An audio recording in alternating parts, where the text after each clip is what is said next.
think Jane did something with Pride and Prejudice that has not only endured but has become a model for because it is so beautifully structured as a novel.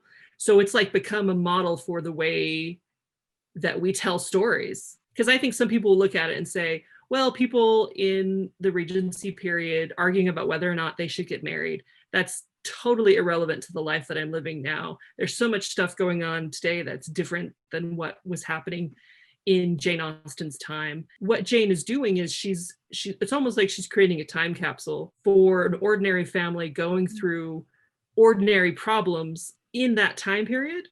And yes, those problems are different than the problems that we go through now, but there is something very real about them. There's something very relatable. And I can feel that there's something more there than just, oh, and Darcy without a shirt, which I don't know what even that has to do with anything. Or we should do that. Jane, like her work is very specific and her voice is very specific, but at the same time, it's weirdly malleable and audiences can grab onto it and see what they want to see and feel what they want to feel.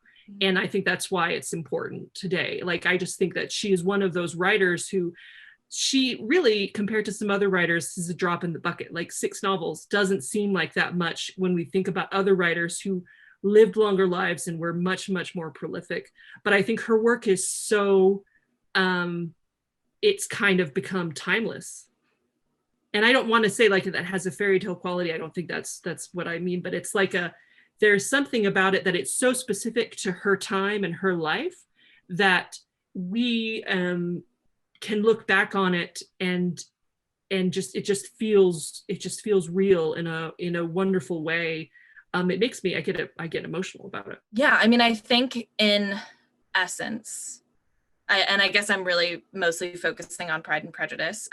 Like, you know, it's about people, it's about humans, it's about relationships. There have been so many things comparing 2020 to Jane Austen, memes, there's articles that's like, oh yes, everybody's living the life of Jane Austen now.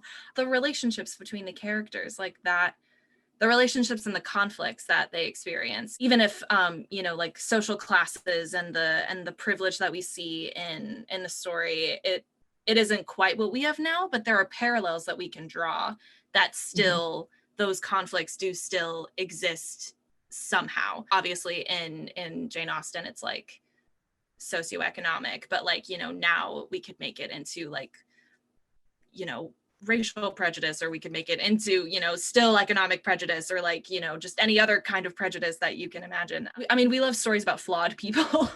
Yeah. Because that's how humans are. We're flawed. There's something about how in this story, like, you know, like Lizzie, she's so confident for so long. I don't know if it's like at the point when I realized that I was older than Lizzie and I was like, wait, she's not always right.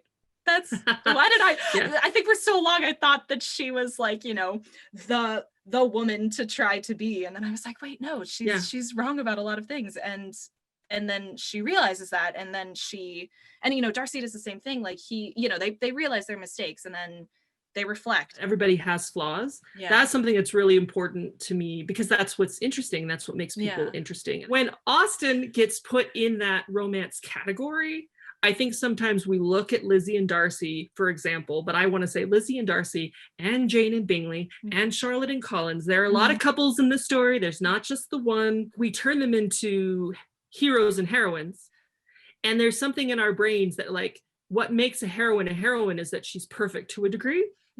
And perfection is like the least interesting thing to see on stage. It's boring as all get out. Lizzie is not perfect. Darcy is not perfect. And revisiting the novel and writing this play was like because you forget about those things. Sometimes you just remember certain moments.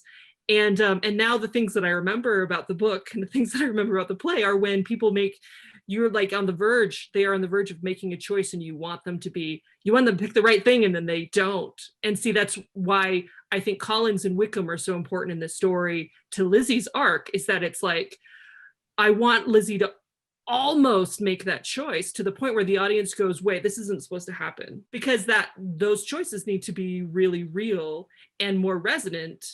And then I think that'll be more resonant to a 2020 audience. It makes it more, if we make those choices for Lizzie much more urgent and important, then that makes the whole thing much more resonant to a contemporary audience.